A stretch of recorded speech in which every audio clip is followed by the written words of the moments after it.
하반기 우리 소소문 성지 영성특강은 참 신앙의 길이라는 제목으로 우리가 이어나가는데, 오늘 저는 그 4번의 시간 가운데 2번째 시간, 그리스도와의 참된 만남을 위한 준비라는 제목으로 이렇게 해볼까 합니다. 시작기도는 조금 이따 제가 준비한 걸 같이 할 거니까 우리 잠시 지난 시간에 뭐 했는지 기억나시나요? 그렇죠? 아침에 뭐 드셨어요? 그것도 기억이 안 나는데 어떻게 일주일 전께 기억이 나겠습니까? 그죠? 여러분들 충분히 이해합니다. 그래서 제가 간단하게 좀 설명을 드리면요. 자, 하느님께서 우리를 초대하신다, 부르신다라고 말씀을 드렸어요. 그러면서 가톨릭 교회교리서 27항에 하느님의 갈망이 우리 안에 새겨져 있다. 그래서 하느님 안에서 쉴 때만이 우리가 참된 행복을 얻을 수 있다는 것을 말씀을 드리면서, 우리 안에 새겨진 그 갈망으로 인해서 하나님은 우리를 끊임없이 부르시고, 그리고 그 부르심에 우리가 그분을 만나러 가게 된다라고. 근데 하나님께서는 왜 우리를 부르시느냐? 참된 행복, 그냥 순간 기쁘고 말 그런 어떤 없어지고 말 그런 행복이 아니라 우리에게 주어질 궁극적인 행복. 그래서 이거를 2글자로 다시 얘기하면 구원이라고 말씀을 드렸죠. 그리고 구원을 5글자로 다시 얘기하면 영원한 생명이라고 말씀을 드렸어요. 그렇죠? 그래서 뭐 실질적으로 죽음의 어떤 고통에, 그리고 또 죽음과 견줄 만한 고통에 놓여 있는 우리를 거기서 끄집어낸다라는 것.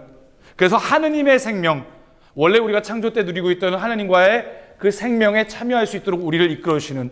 그런데 그게 죽음 너머의 것만이 아니라 지금 여기서도 우리가 그 구원을 간접적으로 미리 맛보면서 살아갈 수 있다고 말씀을 드렸어요. 그래서 그 구원, 하느님의 생명인 영원한 생명에 참여할 수 있도록 우리에게 예수님을 보내주셨고, 예수님을 아는 것, 예수님이 말씀하신 것, 예수님의 가르침뿐만 아니라 그분의 삶 전체를, 그래서 그분과 인격적인 친교를 이루어 나가면서 우리는 이 구원과 영원한 생명을 얻게 된다는 거 말씀을 드렸어요.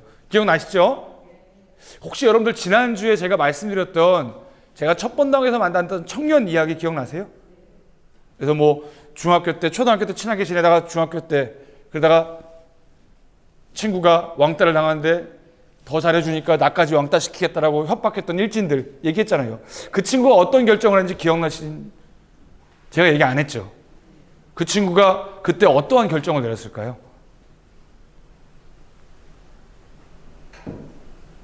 아예 지난 시간 꽤 기억이 안 나시나 봐요. 저 사람이 무슨 얘기를 하는 것 같은데 아직, 그렇죠? 그래요.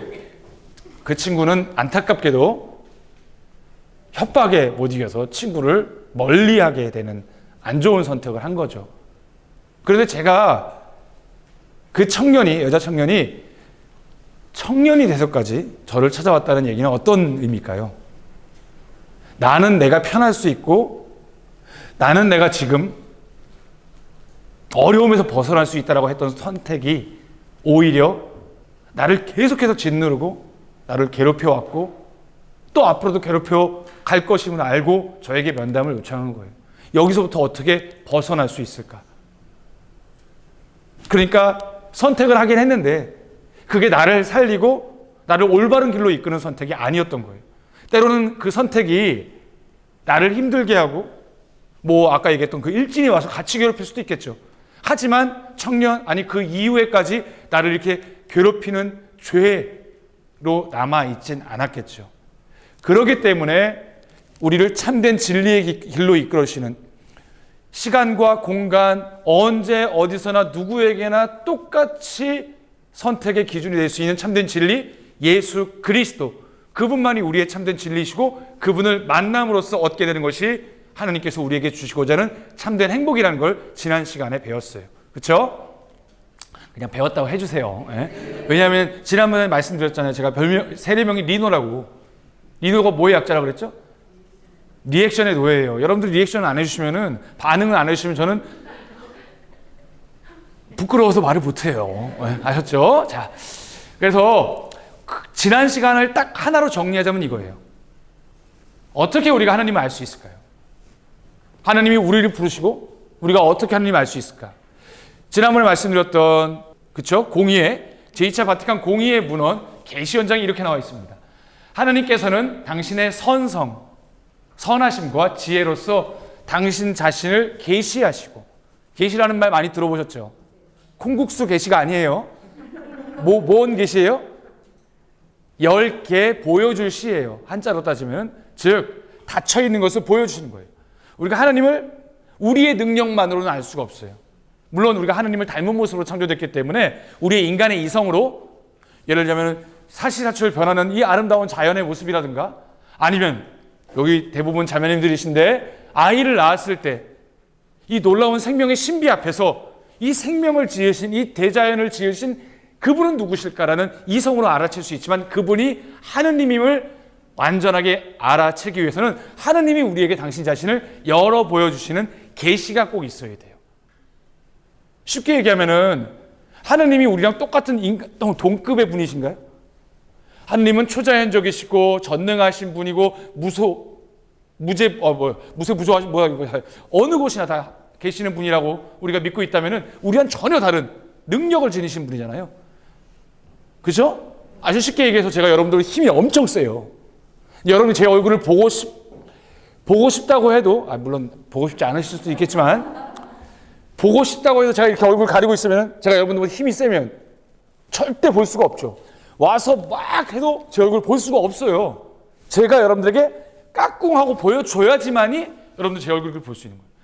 그러한 하나님께서 우리와 친교를 이루시기 위해서 당신 자신을 열어 보여주신, 우리 인간의 이성으로 다가갈 수 없는 초자연적인 신비를 열어 보여주신 사건이 계신 거예요.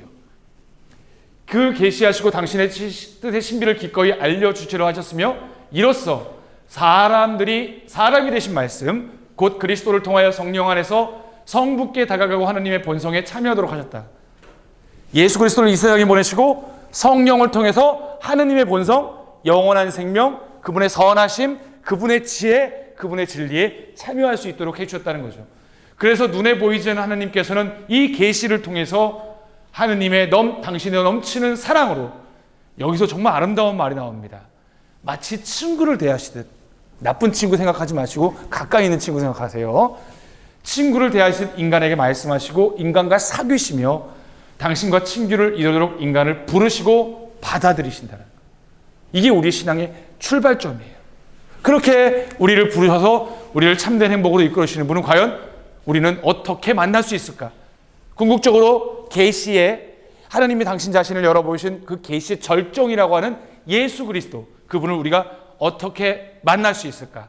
그것이 오늘 1시간 동안 우리가 함께 묵상하고 생각해 볼 내용이에요. 지난번에 말씀드렸던 것처럼 제 강의는 무겁지 않아요. 너무 많이 막 열심히 적지 않으셔도 될 거예요. 그리고 적을 것도 별로 없을 거예요. 근데 제가 말씀드렸죠? 저와 함께 같이 한번 나는 지금까지 어떻게 신앙생활을 해왔는가, 정말 나에게 예수님은 누구이신가 한번쯤 묵상해 보자고, 그렇죠? 그것을 떠올리시면서 오늘도 똑같이 1시간 들어주셨으면 좋겠습니다. 시작기도 마르코복음 8장 27절에서 29절까지의 말씀 함께 읽으면서 시작기도 마치겠습니다. 성부와 성자와 성령의 이름으로. 예수님께서 제자들과 함께 카이사리아 필리피 근처 마을을 향하여 길을 떠나셨다.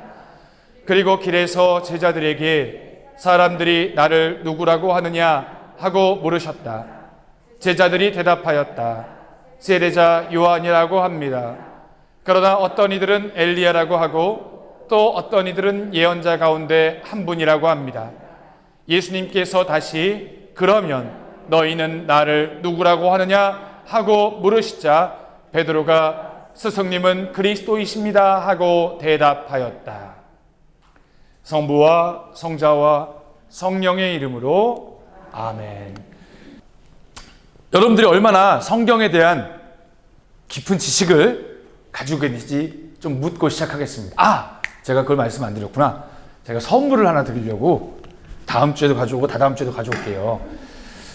부끄럽지만 제가 청년 주보에 한 3년 동안 쓴 글을 모아서 책이 나왔어요. 함께 기도하는 밤이라는 책인데요. 이 책 쓰고 난 다음에 욕을 많이 먹었습니다. 아, 기도는 밤에만 하는 건가? 기도는 같이 하는 건가? 그런 뜻이 아니라 제목은 여기 옆에 있는 가톨릭 출판사에서 정한 거라서 잘 모르겠고, 요 내용이 짧게 원래는 6켓에 나와 있는 그것을 좀 더 깊이 묵상할 수 있도록 제가 청년들과 나누었던 체험들, 그 체험들을 바탕으로 교리를 좀 더 쉽게 풀어 쓴 신앙 에세이입니다. 혹시나 관심 있으신 분은 가톨릭 출판사에서 구매를 하시면 되는데, 이미 가지고 예, 감사합니다. 왜냐면 아직 다 안 1세가 다 안 팔려가지고 출판사에서 저를 노려보고 있습니다. 그래서 어떻게든 제가 사서 내돈 사가지고 여러분들 선물 드리려고 매주 한 권씩 가져오도록 하겠습니다. 즉, 질문에 답해 주시고 열심히 리액션 해주신 분에게 제가 선물을 드리도록 하겠습니다. 자, 성경은 몇 권일까요? 73권. 땡! 틀렸어요. 성경은 한 권이에요. 그죠? 여러분들 서점이나 성물방 가서 성경 73권 주세요 라고 얘기 안 하죠? 말도 안 되는 얘기예요. 그러면 트럭을 가져와야 돼요. 그죠? 그러면 아니고 성경은 한 권이죠. 물론 여러분들이 말하는 것도 틀린 게 아니에요. 왜냐? 성경은 어떤 한 사람이 책을 써야지 하고 처음부터 쭉 계획을 잡고 쓴 책이 아니라 하느님을 체험한 이스라엘 백성의 이야기, 또 예수 그리스도를 통해서 하나님을 만난 그리스도교 백성의 이야기, 1200년, 1300년 가까이 되는 그 어마어마한 하느님과의 체험, 하느님이 우리에게 전해주셨던 말씀을 담고 있는 전집이기 때문에 73권도 맞지만 중요한 건 우리에겐 하느님 말씀, 더군다나 지금 여기에서도 우리에게 생생하게 당신의 말씀을 전해주시는 한 권의 책이라는 것이 우리의 믿음이죠. 73권. 여러분들 천국 가는 전화번호 어릴 때 들어보셨잖아요. 천국 가는 전화번호 뭐예요? 73국에 4726? 4627. 73국에 4627 뭘까요? 구약은 46권, 신약은 27권. 이렇게 우리가 외웠어요. 이런 교육이 정말 필요해요. 왜냐하면 제가 성경을 옛날에 다 외웠거든요. 마징가 제트 노래 아십니까 혹시? 장세기, 출애굽기, 레위민수, 신명, 여호수아, 판관, 룻기, 사무엘, 열왕기, 역대, 이거를 초등학교 2학년 때부터 노래를 부르면서 아주 훌륭한 교육이죠. 그 안에 담긴 내용은 모르지만 태정태세 분단세 이렇게 외우는 것처럼 데어데스텐덴 디데어, 이것도 똑같은 거죠. 여하튼 아직까지 머릿속에 박혀있는 내용입니다. 여하튼 그 73권 중에 이스라엘 백성을 통해서 당신을 계시하신 사건, 구약, 그리고 또 그 이스라엘 백성과 맺으신 옛 계약, 그래서 구약이라 그러죠. 출애굽의 계약, 그리고 이제 예수 그리스도의 피와 죽음으로 맺은 새 계약, 그래서 신약이라고 부르는 거예요. 그렇죠? 자, 여기서 신약 가운데 예수님의 말씀과 행적을 담은 책 4권이 있어요. 이걸 뭐라 그러죠? 복음서. 훌륭하십니다. 복음서 가운데 성경에 지금 담겨져 있는 순서대로 한다면 마테오, 마르코, 루카, 이 3가지 책을 뭐라 그러죠? 공갈 복음이 아니고 공관. 왜냐하면 같은 자료. 왜냐하면 이 성경이 쓰여진 게 맨 처음엔 글로 쓸 생각이 없었어요. 왜냐하면 예수님의 말씀을 직접 들을 수 있었고 사도들의 말씀을 직접 들을 수 있었기 때문에 글로 쓸 필요성이 없었던 거죠. 오로지 사도들은 예수님과 함께 살아가면서 그분의 모든 윤리적인 가르침, 생활, 그 모든 것을 몸으로 다 배웠어요. 그리고 입에서 입으로 그걸 전했죠. 글로 쓸 필요성은 나중에 이제 예수님을 목격했던 사람들이 떠나가고 세상을 떠나가고 하면서 글로 쓸 필요성이 생기면서 성경이 자리 잡게 된 거예요. 그런데 이 성경을 그냥 막 떠올리는 대로 쓴 게 아니라 어떤 사람이 예수님이 이런 말씀을 하셨어, 어떤 사람이 이렇게 5,000명을 먹이신 기적에 대한 이야기를 글로 조금 남겼어, 이거를 자료들을 모은 거예요. 그리고 자료들을 모으고 그냥 한꺼번에 모은 게 아니라 자신의 생각, 자신의 의도, 내가 여기 계신 분들에게 편지를 쓰려면은 요건 빼자, 이건 다 알 거야, 요거 더 필요해, 그런 편집 의도가 있을 거 아니에요. 그거에 맞춰서 짜여진 거예요. 그래서 마테오, 마르코, 루카가 같은 자료지만 조금씩 다른 이유가 마테오, 마르코, 루카가 자기가 편지를 쓴 그 글을 쓴 대상이 조금씩 다르기 때문에 그런 거죠.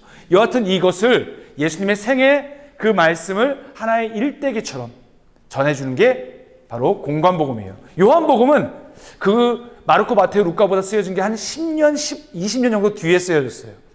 여러분 생각해 보세요. 20년 뒤에 마테오, 마르코, 루카가 썼던 그 복음을 똑같이 쓸 필요가 있을까요? 없어요. 이미 다 읽었어요. 그럼 어떻게 될까요? 그 안에 담긴 더 신비로운, 더 깊은 의미, 영적인 의미를 드러내기 위해서 요한복음은 조금 더 깊은 차원의 의미가 드러나게 되는 거죠. 여하튼 질문 드릴게요. 이거 맞추면 제가 여러분들 이 책 드리겠습니다. 73권 중에 제가 제일 좋아하는 성경은 뭘까요? 어떻게 알아요? 지난주에 처음 만났는데, 그죠? 가톨릭 지성인이라 하시면 분명히 알아채실 텐데.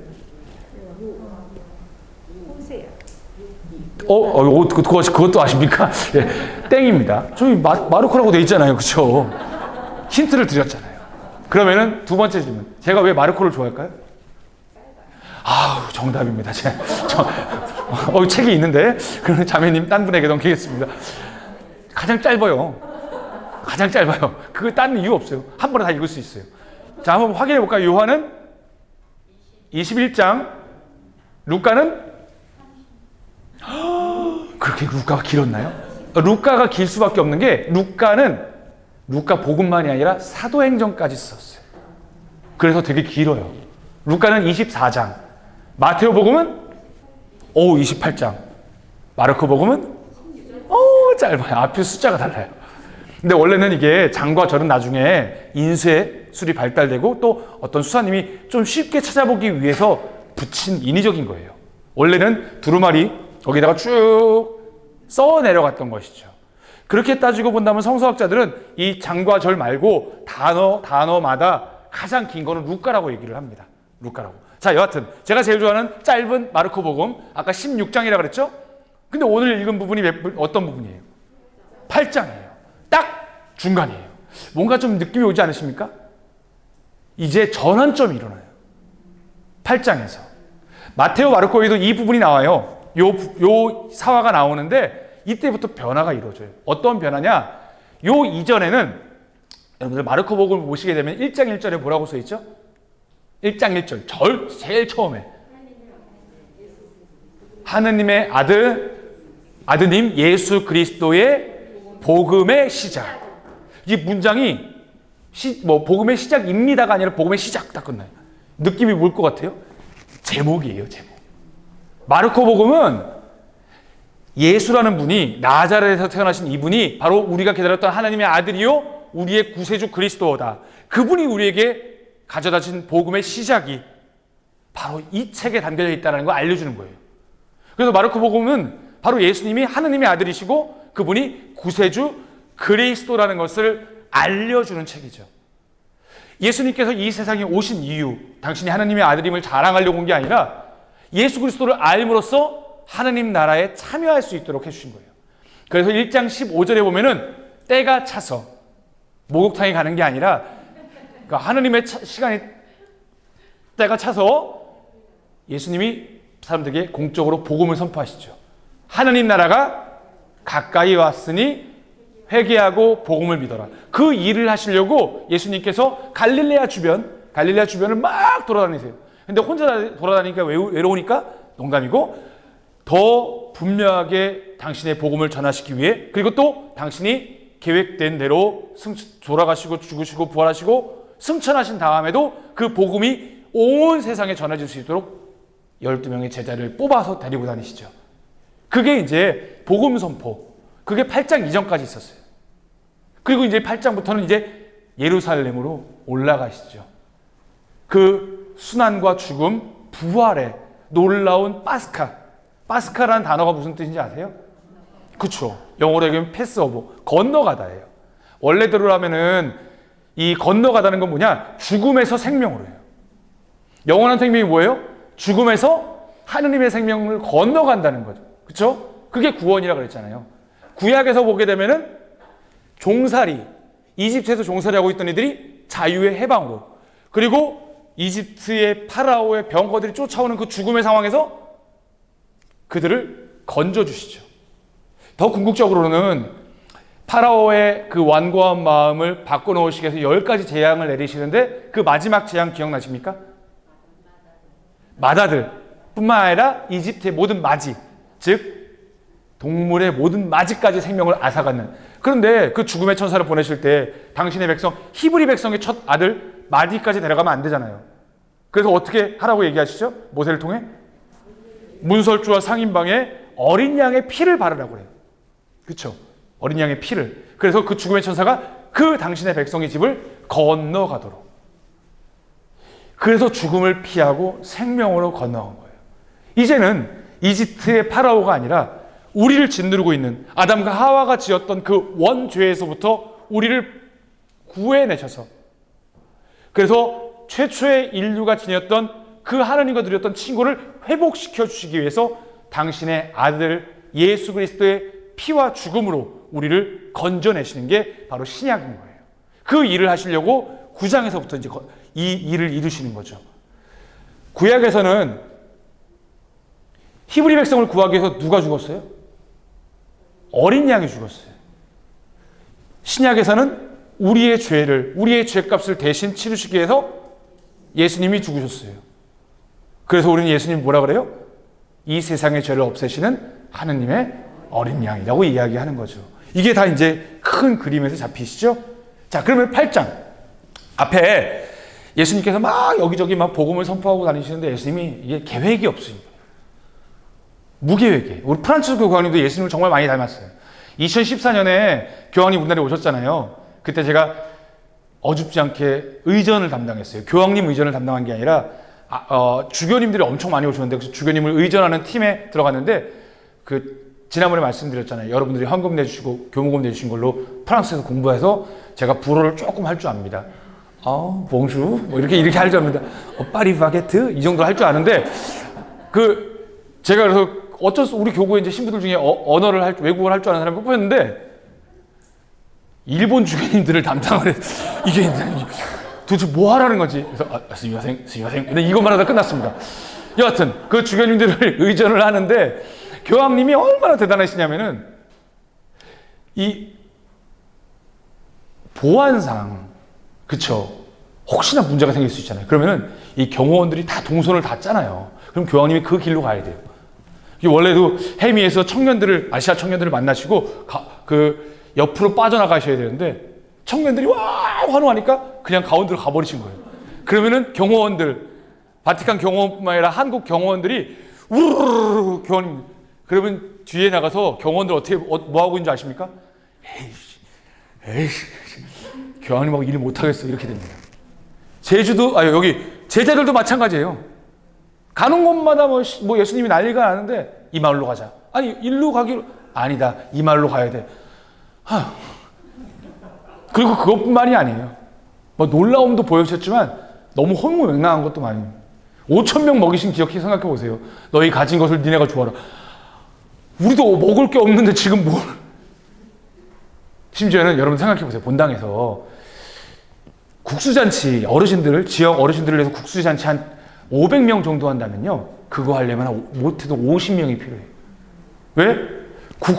육수 우려내고 면 삶고 설거지하고 세팅하고 김치 썰고 그거 하려면 50명이 가까이 들어요. 근데 12명 데리고 5,000명을 먹이셨어요. 제자들이 입이 이렇게 나온 거예요. 내가 괜히 예수님 따라가지고. 그래서 예수님이 복음 선포하는 일에 지쳐있는 제자들 데리고 오늘 피정을 가신 거예요. 어디로? 카이사리아 필리피 근처 마을을 향해서. 제가 새신부 때 여기가 이제 그 지역으로 추정되는 곳인데 여기가 예수님 보시면은 갈릴레아 호수죠. 예수님 태어나신 곳이 이곳이고 여기 가나안 이들, 국경 지방에 머물고 있었던 가나안 이들, 이스라엘 백성들. 오늘 복음을 보신 분들은 알겠지만 베사이다, 카파르나움 다 나오죠. 그거는 이 이스라엘 백성 지역이에요. 티로와 시도는 어딘 줄 아세요? 요 위쪽이에요. 시리아 지역이에요. 즉 이방인 지역이에요. 근데 예수님께서 오늘 복음을 보시면은 하느님을 알고 있었던 너희들이 더 큰 벌을 받을 것이다. 티로와 시돈보다도. 그들은 오히려 하느님의 말씀을 듣고 나면 회개하는데 너희는 회개하지 않았기 때문에. 그 말씀이 오늘 나오는 거죠. 여하튼 예수님께서 여기를 중심으로 오른쪽에 데카폴리스 지방, 티로와 시돈 지방을 두루 다니시면서 복음을 선포하세요. 엄청나게 다니셨어요. 엄청나게. 공간복음에 따르면 1년, 요한복음에 따르면 3년인데 힘들죠. 그러니까 제자들 데리고 피정 오신 거예요. 피정. 여기 현수막이 이렇게 걸려 있었어요. 현수막. 축, 환영, 12제자단. 피정 제목이 뭘까요? 피정 제목이 뭘까요? 너희는 나를 누구라고 하네. 빨간색으로 해놨잖아요. 그렇죠? 이 복음 말씀을 들으시면 여러분들 어떤 느낌 드십니까? 예수님이 인기에 상당히 연연하신 분 같지 않으십니까? 여러분 성경을 읽으실 때 너무 거룩하게 읽으면요, 예수님도 우리가 똑같은 인간이 되어 오셨거든요. 너무 거룩하게 읽으면은 그 예수님의 진정한 마음을 잘 못 들어가요. 물론 반대로 너무 지나치게 인간적인 면만 부각하면은 하느님의 마음을 못 알아챌 수가 있는 위험이 있죠. 그러니까 두 가지 다 우리가 봐야 되는데, 저는 이 복음을 이렇게 혼자 기도할 때마다 예수님의 음성이 이렇게 들리는 거예요. 야, 사람들이 나보고 뭐라 그러냐? 약간 좀 이렇게, 야, 어때? 사람들이 좀 반응이 좋아? 약간 자꾸 그런 식으로 들리는 거예요. 그런데 사실 예수님보다 더 지금 어깨에 힘이 빡 들어간 사람들 누굴까요? 제자들이에요, 제자들. 왜요? 보세요. 엘리야라고 하고, 뭐 세례자 요한이 죽었다고 하고, 왜냐하면 가는 곳마다 막 지금 거의 뭐 갈릴리아의 BTS예요. 예수님 옷이라도 잡고, 그런데 그럼 제자들이 와서 보시오가, 허허, 나 아니면 예수님 못 봐. 나한테 얘기해요. 이게 어깨에 힘이 빡 들어가요. 그러니까 이렇게 얘기하는데, 예수님이 여기서 만약에 대화를 끝냈다면은 정말로 인기에 연연하신 분인데, 예수님의 이게 수사학이에요. 반전남이에요, 반전남. 거기서 얘기를 뒤집어 버리시죠. 어떻게? 그래? 사람들은 그렇게 얘기해? 그럼 너희는 나를 누구라고 하느냐? 너희는 나를 누구라고 얘기해? 아니, 지난주 보니까 우리 주임 신부님이, 그 주임 신부 얘기 말고 너. 책에서 보니까, 책에서 말고, 나를 만났고, 나와 함께 지냈고, 나와 함께 친교를 이뤘던 너한테 나는 누구니? 이거 묻는 거예요. 이 질문이 얼마나 실존적이고 무게감 있는 질문이냐면은, 여러분들 연애 해보셨나요? 축하드립니다. 대놓고 얘기 안 하시면 저와 우리 뒤에 계신 수녀님은 제가 성경 말씀 중에 가장 싫어하는 말씀이 있어요. 예수님의 말씀. 하늘나라에는 장가가는 일도 시집가는 일도 없대요. 여기도 망했고 저기도 망했어요. 자, 여하튼 연인 관계를 한번 생각해 보세요. 남자와 여자 사귀는데 보통은 이제 남자가 먼저 막 구애를 하죠. 저 하늘에 별도 달도 다 따줄게. 그런데 좀 시간이 지나면은 남자가 자꾸 친구들 만나러 간다든지, 뭐 야구를, 옴놈의 뭐 장례식이 이렇게 많은지, 그리고 이게 야근해야 된다 그러면 자꾸, 처음에는 막 나를 엄청 사랑해 줄 것만 같았는데 자꾸 나를 외면하는, 나를 소홀하게 하는 것 같아요. 그러면 여자친구가 어떻게 할까요? 우리 오빠는 바쁘니까 봐줘야지 이럴까요? 그런 게 어디 있어요. 오빠 당장 튀어와. 그러면서 막 질문을 던지는데 그 질문이 아주 무서운 질문들이죠. 잘못 대답하다가 더 난리 나는 거죠. 여기 딱 지금 우리 형제님이 세 분이 있어서 물어보고 싶은데 불편하게 할까봐 그냥 안 하겠습니다. 자, 오빠는 친구가 중요해, 내가 중요해? 오빠는 일이 중요해, 내가 중요해? 오빠는 그런데 막 질문을 던지다가 마지막에 삼위일체 신비보다도 신비로운 질문을 던집니다. 오빠한테 도대체 난 뭐야? 여러분들 부부싸움 하시면서 이런 거 꼭 한 번쯤, 도대체 당신한테 난 뭐야? 한 번쯤 하셨을 거 아니에요. 도대체 오빠한테 도대체 나는 뭐야? 오빠한테? 너한테 나는 누구니? 너희는 나를 누구라고 하느냐? 이 질문이에요, 이 질문. 그냥 예수님의 정보, 당신은 나자렛 출신의 몇 살이고 키가 몇이고 뭐 검은 머리에 곱슬이고 이걸 얘기하는 게 아니라, 나한테 오빠가 정말 중요한데, 난 오빠랑 같이 있고 싶고 함께 하고 싶은데, 나도 너가 내 인생에 정말 소중한데, 내 모든 걸 너에게 주고 싶은데, 너희도 내가 그렇게 의미 있는 존재니? 너희에게 나는 누구니? 세상 어떤 것과도 바꿀 수 없는 너의 삶의 중심이니? 너한테 도대체 나는 누구니? 라고 묻는 거예요. 여러분은 뭐라고 대답하시겠습니까? 베드로가 뭐라고 대답했죠? 스승님은 그리스도이십니다. 이게 어디 뭐 책 뒤에 정답 뺏기고 했나요? 남들이 했던 얘기 되풀이인 건가요? 물론 자신의 민족이 기다렸던 그 그리스도라는 고백은 분명한 고백이겠지만, 예수님의 불리움을 받고 예수님과 매일 밤 같이 자면서 가난하고 고통받는 사람들을 일으켜 세워주시고 수많은 기적들과 하나님 나라의 신비를 밝혀주는 그 매 순간순간 그분의 눈빛, 그분의 동작, 그분의 모습 전체를 보면서 이분이야말로 진짜 우리가 기다려왔던 그리스도시구나 라는 것을 조금씩 깨달아가는 게 아닐까요? 그리고 이러한 신앙을 고백할 수 있었던 것은 분명히 성령의 도우심이라고 교회는 이야기합니다. 아직 이 고백, 베드로의 고백은 완성된 고백이 아니에요. 예수님의 부활을 체험하고 난 뒤에야 진정한 의미에서 성령의 도우심으로 자신의 신앙을 고백합니다. 하지만 그럼에도 불구하고 이 신앙의 고백은 상당히 의미 있는 고백이에요. 여러분은 예수님과 지금까지 함께 같이 살아오셨잖아요. 세례 받으시고 여러분 예수님 만나셨죠? 그죠? 한 분, 이게 큰일 났네. 이렇게 많은 분들이 한 분만 만나셨어요? 예수님 되게 바쁘게 다니신 걸로 알고 있는데. 만나신 분. 너무 늦게 듣는데? 다 만나셨어요. 어떻게 만나요, 지금? 물론 옛날에 제자들처럼 만난 게 아니라 말씀 안에서, 성사 안에서 그분의 살과 피인 성체와 성혈을 통해서 우리는 그분이 우리에게 오세요. 그렇죠? 생각해 보니까 그렇죠? 그렇죠? 그렇다면은 그럼 그분은 나에게 어떤 의미입니까? 그분은 나에게 누구이십니까? 여러분은 예수님의 이 질문에 어떻게 대답하시겠습니까? 이 질문의 답을 찾아가는 여정이 신앙의 여정이에요.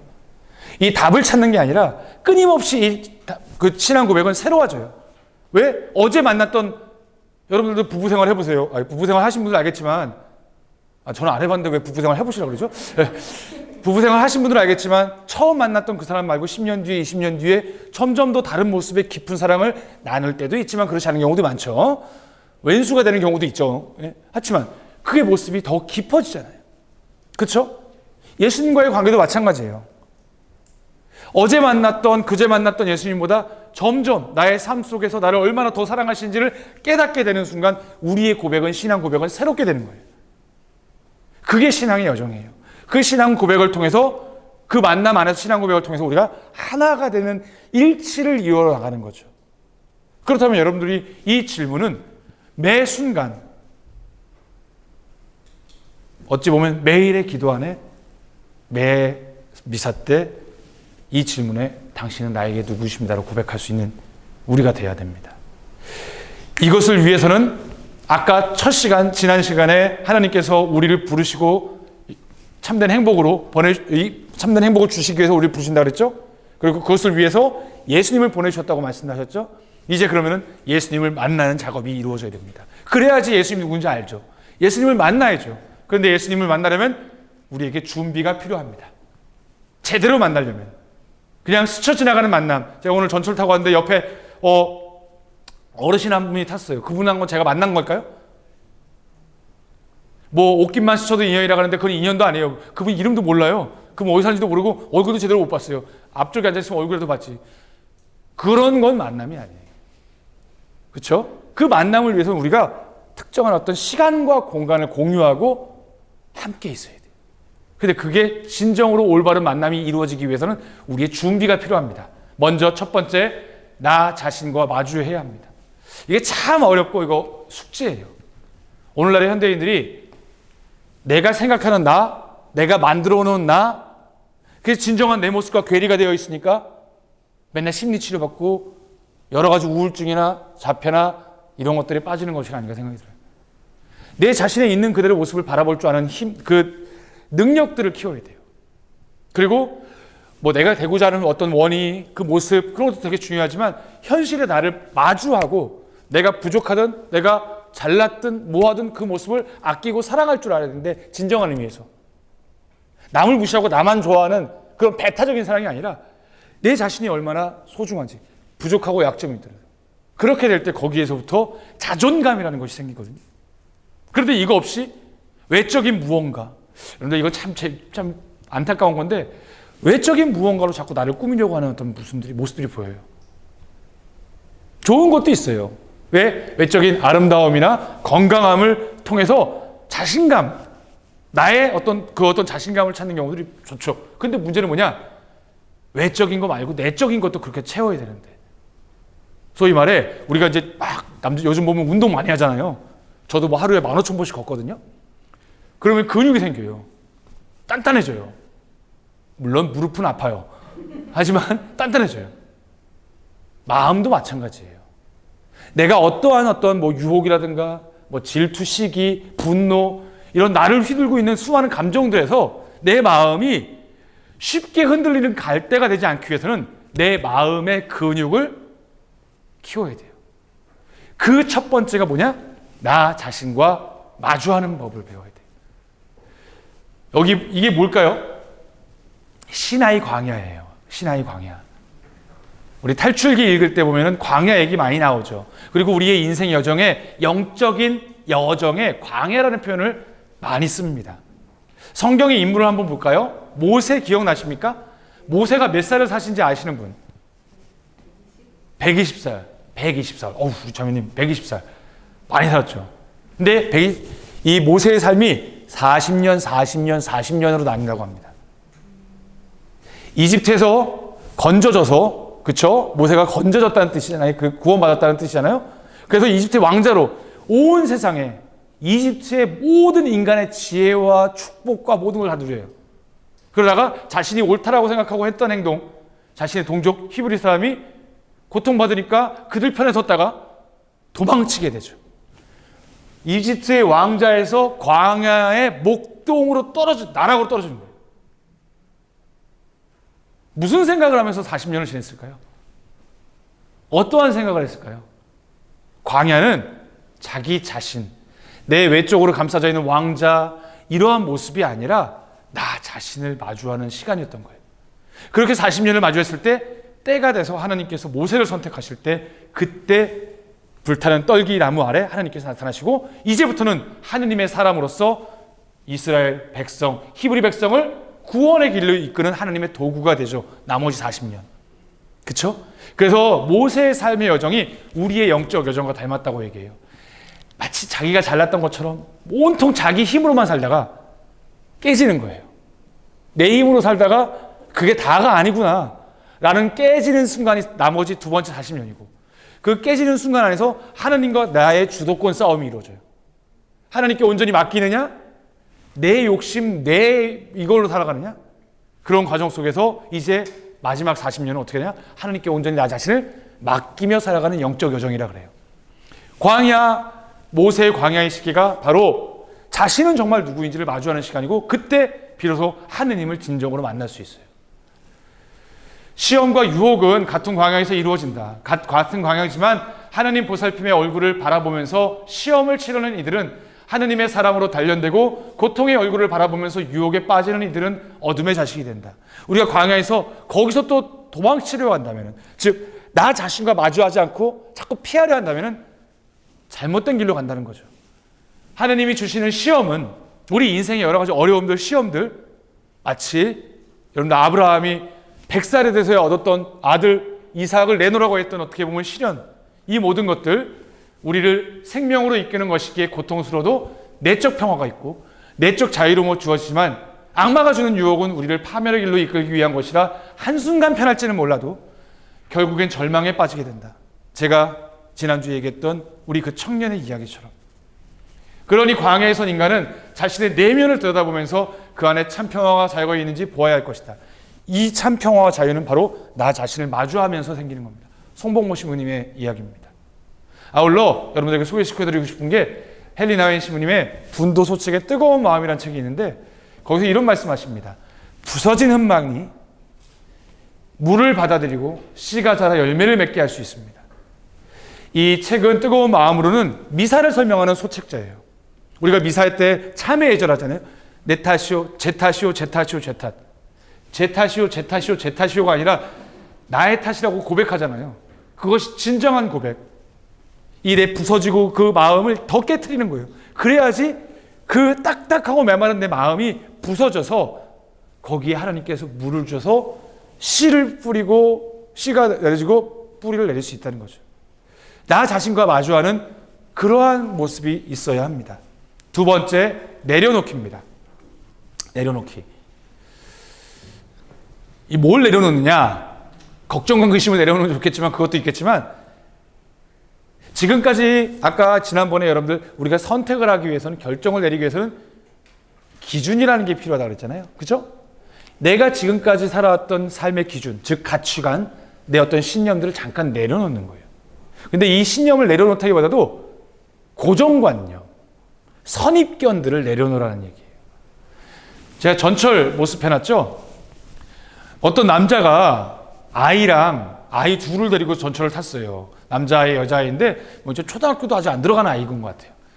그런데 들어와서 이 사람들이 막 이렇게 앉아 있어야 될 자리에 애들이 신발을 신고 올라가서 막 쿵쾅 뛰고 난리가 난 거예요. 그럼 주위에 있는 사람들 어떻게 될까요? 요즘은 참으로 말 못하죠, 요즘은. 그렇죠? 그런데 예전에 이제 여기서 이제 그러다가 어떤 어르신 한 분이 아주 근엄하게 이보게 애들을 저렇게 교육하면 되나? 공공장소에서 조용히 시켜야지. 그리고 다른 사람이 앉아야 되는데 라고 이렇게 말을 꺼냈어요. 그래서 그 남자가 했던 얘기가 뭔지 아십니까? 뭘까요? 쟤는 제 애가 아닙니다. 애들이랑 같이 탔는데 제 애가 아니라고 그랬어요. 남들 다 저 사람의 아들이라고 생각했는데 쟤네들은 제 친구의 아들과 딸입니다. 저는 지금 교통사고로 이 세상을 떠난 제 친구와 그 친구의 아내를 묻어주고 오는 길입니다. 혼자 남게 된 이 아이들 뭐라고 얘기를 해야 될지 모르겠습니다. 전철 전체가 그냥 숙연해졌죠. 물론 알 수 없어요. 그 아이들의 뒷배경을 알 수가 없어요. 근데 우리는 많은 경우 그 뒷배경을 모른 채 내가 생각한 대로, 내가 보이는 대로 그냥 막 얘기해버리죠. 그런 경우들이 참 많아요. 특히나 사랑하는 사람들끼리 너무 많이 그래요. 가족들 안에 점점점 시간이 지나면서 맞아요. 가족들이 다른 사람들보다 가족들이 서로를 제일 잘 알아요.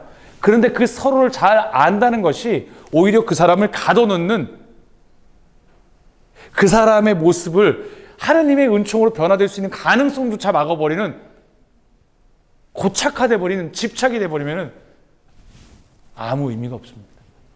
어떤 청년이 집에서 맨날 뭐 한다는데 직장을 못 구하는 거예요. 엄마 답답하죠. 근데 가끔 또 친구들 만나서 또 술 한잔 먹고 들어오면 화가 나는 거예요, 머리까지. 남들은 버젓한 직장 구해가지고 막 다닌다는데 얘는 뭐 하는 건지 막 이런 생각에 또 자극을 줘요. 또 이럴 때 옆에 와서 우리 아들이 이번에 우리 아들이 막 난 삼성 가지 말라 그랬는데 꼭 LG를 갔더라고. 알고 싶지 않거든요. 어머니 속이 그냥 우라통이 터지는 거예요. 꼭 이렇게 우라통이 터지는데 이놈의 자식이 또 술 먹고 들어왔어요. 어떻게 돼요? 화를 못 참고 신발도 안 벗은 채 문가에서 너는 말이야 도대체 엄마가 고개를 들고 다닐 수가 없어. 언제 이런 거야? 근데 그날 아이가 합격한 날이에요. 엄마 주려고 선물까지 뒤에 준비했는데 친구들이 축하한다고 먼저 끌려와가지고 맥주 한잔 먹고 왔는데 엄마는 그걸 못 참고 화를 낸 거예요. 너무 억울하고 화가 나고 또 미안하기도 하고요. 아이는 울면서 방으로 들어간 거죠. 우리가 선입견 고정관념에 사로잡혀 있으면은 물론 저는 누굴 좋아하지, 어떤 음식을 좋아하지, 사람과 더욱더 좋은 관계를 맺기 위해 좋은 방법이 될 수 있어요. 하지만 그것만이 전부이다라고 고집하는 순간 그 관계는 깨지는 거예요. 예수님도 마찬가지. 우리 성경도 많이 읽고 뭐 강의도 많이 듣고 알잖아. 예수님 누구인지. 예수님 그런 분이야, 저런 분이야. 그렇게 선입견 고정관념 갖고 있으면은 성경을 읽을 때 성경이 정말 새로움으로 다가오지 못해요. 제가 첫 번 당했을 때 복음 나누기 아시죠? 복음 나누기 7단계. 우리 50, 60대 어르신들이랑 같이 복음 나누기 하는데 다들 이제 다 뭐 마음에 와닿는 단어 3번씩 외치고 왜 그게 와닿는지, 그리고 또 그걸 통해서 하나님이 나에게 무엇을 말씀하시는지 쭉 이야기를 하는데, 어떤 분이 아우 예수님이 나한테 이렇게 얘기하는데 난 못해 그렇게. 예수님이 그렇게 하지 나는 그렇게 못 살아. 왜 그러면 성경 왜 복음 묵상을 하는 거예요? 왜 주님을 만나러 온 거예요? 아, 주님과 나는 다르다는 걸 확인하려고 온 거예요? 주님이 나한테 이걸 왜 말씀하시는지 들여보다 보지도 않고 나는 그분과 달라. 난 이게 사는 게 맞아. 이렇게 벽이 있으면 그분을 만날 수가 없는 거예요. 그렇기 때문에 내 생각, 내 고집, 내 선입견들, 예수님에 대한 생각이든 내 삶의 모습이든 잠깐 버리라는 게 아니라 잠깐 내려놓아야 돼요.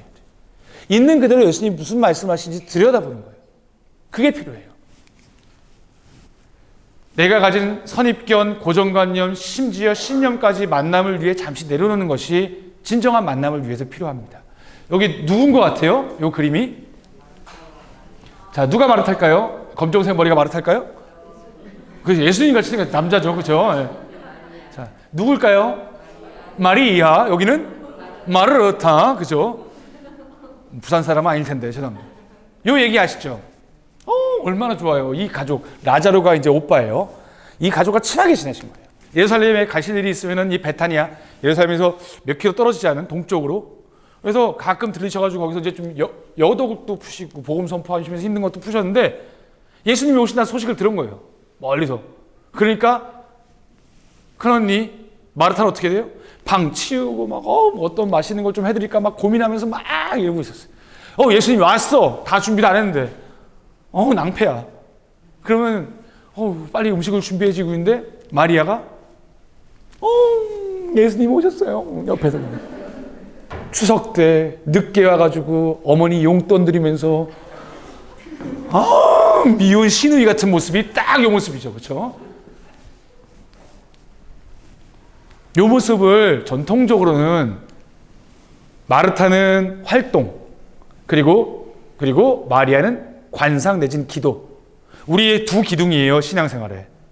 그래서 관상, 기도와 활동, 이 두 가지 중에 무엇이 중요하다 할 때 기도가 중요하다고 얘기를 해요. 근데 저는 그건 잘못됐다고 봐요. 이 전통적으로는 그랬어요. 여러분들 본당에서 진짜 죽어라 봉사하시는 우리 자모의 총구역장님들, 이분들 그러다가 갑자기 미사 못 왔으면 그 사람들은 혼나고 바보가 돼야 되나요? 물론 미리 좀 해놓고 미사만큼은 정말 중요하니까 와야 되는 건 중요한 건 있지만 그분들을 저는 절대 욕하면 안 된다고 봐요. 절대 그러면 안 돼요. 그리고 이 복음 자체가 예수님 말씀에 귀 기울이지 않고 예수님을 위해서 봉사하는 것에 열심한 사람들을 혼내기 위한 복음이 아니에요. 이 복음의 핵심은 뭘까요? 마르타의 모습을 잘 보세요. 예수님을 위한다고, 예수님을 대접한다고, 예수님의 말씀을 듣기 위해서 한다고 하면서 잘 보세요. 주님, 마리아더러 저 좀 도와주라고 명령하십시오. 그분의 말씀을 듣는 게 아니라 예수님께 명령하고 있어요. 우리 신앙생도 마찬가지예요. 내가 지금 무슨 봉사를 해야 되는데 왜 사람이 없어요? 빨리 사람 좀 보내줘요. 화내요. 하느님의 일을 한다고 하면서 하느님의 일이 아니라 내 일을 하고 있어요. 이거는 여러분들도 마찬가지지만 신부순교가 제일 많이 합니다. 하느님의 일을 하는 사람이 하느님의 뜻을 헤아리지 않고 왜 내 일 안 도와주냐고 화를 내는 경우가 똑같은 거예요. 내 생각이 가득 차 있으니까, 내 욕심이 가득 차 있으니까 예수님이 무슨 말을 하는지, 예수님이 왜 그런 말씀을 하는지 관심이 없는 거예요. 그렇기 때문에 그 진정한 만남을 위해서라도 내 생각, 고집 내려놓고 그분 말씀에 귀 기울일 줄 알아야 되는 거예요. 그것이 되지 않으면 아무 소용이 없습니다. 다음으로 머무르기입니다. 엄청 빨라졌죠. 옛날에 80년대만 해도 외국인이 우리나라 왔으면 제일 먼저 듣는 말이 뭐라 그랬죠? 한국말? 빨리 무조건 빨리. 근데 그때보다 지금 더 빨라졌죠. 그리고 지금 이것 때문에 진짜 아주 그냥, 그죠? 아주 이것 때문에 엄청 빨라졌죠. 네? 녹색 창에 다 물어보고. 여러분들 정말 무서운 세상이 된 게 뭐냐면은 빠른 거는 편하죠. 이왕이면 4G보다 5G가 좋고 더 빠른 게 좋죠. 인터넷 눌렀는데 느려 터져가지고 막 이랬으면 막 답답하잖아요. 그렇죠? 택배 시켰는데 1년 뒤에 오면 안 되잖아요. 내일 바로 아침에 오면 얼마나 기뻐요. 그렇죠? 그런데 문제는 뭐냐? 우리의 이 사고 구조까지 바꿔놓을 위험이 있어요. 빠른 거는요, 조금 편한 것 뿐이에요. 그런데 어린 아이들, 우리 옛날에 전화기 기억나시나요? 디디디디디디디디디디 기다려야 되잖아요. 디디디디디디디디디디 기다려야 되잖아요. 근데 지금 바로 누르고 전화 연결 바로 되잖아요. 이 아이들, 이런 거 없이 자랐던 아이들은 어떻게 되냐? 틀면 바로 나오고, 모르는 거 있으면 바로 나와야 되고요. 아이들의 뇌구조에, 사고에, 빠른 건 옳은 거야 라는 생각이 자리 잡히면 문제가 심각합니다. 빠른 게 옳은 걸까요? 그러면요, 여러분들, 여기 계신 많은 분들, 저도 마찬가지고, 나중에 나이가 들어서 평소에는 10분이면 갈 거리를 어떻게든 아프니까 천천히 갈 수밖에 없고, 이런 것들. 그래서 제 시간에 이루어내지 못하면 우리는 쓸모없는 사람이라고 생각하고, 느린 것, 틀린 거라고 얘기해요. 심지어는 그런 과정 속에서 자기가 쓸모없으면 죽어 떨어져 나가야 된다는 이런 생각까지도 할 수 있는 위험이 있어요. 편한 거일 뿐이에요. 그리고 진정으로 외적인 무언가가 아니라 내면, 내적인 것, 초월적인 것을 들여다보기 위해서는 시간이 절대적으로 필요합니다. 여러분 성당 가셔서 감기가 걸려서 기도하러 가야지. 감기를 낫게 해달라고 주님께 기도해야겠다. 성부와 성자와 성령의 이름으로 아멘. 하늘에 계신 아버지, 주님에게서 3번 해야지. 주님에게서 3번 딱 끝났어요. 근데 기침이 막 나와요. 기도 안 들어주시는구나. 하나님이 안 계시네. 이게 신앙생활이고 기도일까요? 기도는 그게 아니에요. 그냥 그분 곁에 그냥 머무는 거예요. 여러분들, 투명한 유리병에 물을 넣는다고 생각하세요. 물을 넣으면은 그 물을 통해서 반대쪽이 보이죠. 투명한 물이니까. 그쵸? 근데 거기에 모래도 넣고 흙도 넣고 나뭇잎도 넣고 막 한 다음에 막 흔들어 봐요. 이걸 다 넣고 흔들어 보면 어떻게 될까요? 투명한 물이 흙탕물로 변하죠. 그쵸? 그러면 아무리 그 물을 통해서 반대쪽을 보려고 해도 보일까요? 안 보일까요? 안 보여요. 그러면은 보려면 어떻게 될까요? 그냥 기다리는 게 아니라 탁 내려놔야 돼요. 그리고 기다려야 돼요. 언제까지? 무거운 건 가라앉고 가벼운 건 물이 떠서 그 안에 다시금, 물론 예전 같은 투명함은 아닐 수 있어요. 하지만 반대쪽을 바라볼 수 있는 투명한 물이 생길 때까지. 우리의 영혼이 그래요. 왜 신부님들이 성당에 와서 미리 좀 10분이라도 조용한 가운데 침묵하면서 미사에 참여하라고 하는 이유가 뭐냐면, 우리의 영혼은 늘 바빠요. 걱정거리, 근심거리, 내일 뭐 해야 되는데 오늘 저녁에 반찬 뭐 해 먹을까? 신부님이 지금 이제 10분밖에 안 했는데 뭐 이렇게 말이 많은가, 뭐 별 생각 다 해요. 그 생각들이 다 연결되어 있으니까 주님을 못 보는 거예요. 막 어지러운 거죠. 그렇기 때문에 그분 곁에 그냥 인내하게 머무르는 시간이 우리에게 정말 필요합니다. 그래야지 진정한 만남이 이루어집니다. 우리의 걱정과 근심. 자, 요 장면은 뭘까요? 요한복음 1장 39절인데, 사실 요 장면은, 그쵸, 맞죠? 네. 요게 이제 세례자 요한이고, 요 뒤에 계신 분이 누굴까요? 예수님이겠죠. 여기는 첫 번째 제자들이에요. 안드레아랑. 다른 공간복음과 다르게 세례자 요한의 제자였던 분이 세례자 요한은 예수님의 선구자, 그분의 길을 닦는 사람이라고 그랬잖아요. 보라, 저기 세상의 죄를 없애시는 하나님의 어린 양이 가신다. 그러니까 둘이 쫄랑쫄랑 가요. 재미있는 게 여기 어린 양 따로 있죠. 그렇죠? 가요. 랍비, 묵고 계신 것이 어디입니까? 와서 보시오. 그날 그분과 함께 묵었다. 그분 곁에 머무는 거예요. 근데 그 다음날 무슨 일이 벌어졌을까요? 뭐 별거 없네. 이러고 갔나요? 자기의 형제들. 그러니까 나에게 내가 정말 지금 가장 소중한 걸 얻었다면은 제일 사랑하는 사람한테 가서 그 얘기를 하는 거죠. 어느 날 맛집을, 정말 놀라운 맛집을 알게 됐어요. 그럼 어떻게 될까요? 나만 알아야지 이럴까요? 내가 아는 친구 다 알려주잖아요. 마찬가지예요. 그 다음날 형제에게 가서, 베드로에게 가서 나 메시아를 만났어라고 고백합니다. 도대체 그날 무슨 일이 있었을까요? 그날 밤 예수님과 머무는 그 시간에 성경은 얘기 안 해요. 무슨 일이 있었을까요? 그분 곁에서 그분의 말씀을 경청하면서 그분 안에 녹아들면서 변화가 이루어졌겠죠. 그렇기 때문에 우리에게 무엇보다도 정말로 아까 얘기했던 내 자신을 마주하기 위해서 또 내려놓고 머무를 줄 알아야 됩니다. 내 생각, 내 고집을 떨쳐놓고 정말로 하나님께서 나에게 하시는 말씀을 온전히 듣기 위해서 내려놓고 머무는 시간이 필요합니다. 이것이 전제되지 않으면 예수님의 만남, 예수님과의 친교 이루어질 수 없습니다. 자, 이것과 함께 다음 주에도 만남을 위한 우리의 준비 자세가 필요해요. 근데 이미 요 세 가지만 충분히 돼도 여러분들 충분히 예수님을 만날 준비가 돼 있어요. 그러면 예수님을 만나고 무슨 일이 벌어질까요? 무슨 일이 벌어질까요?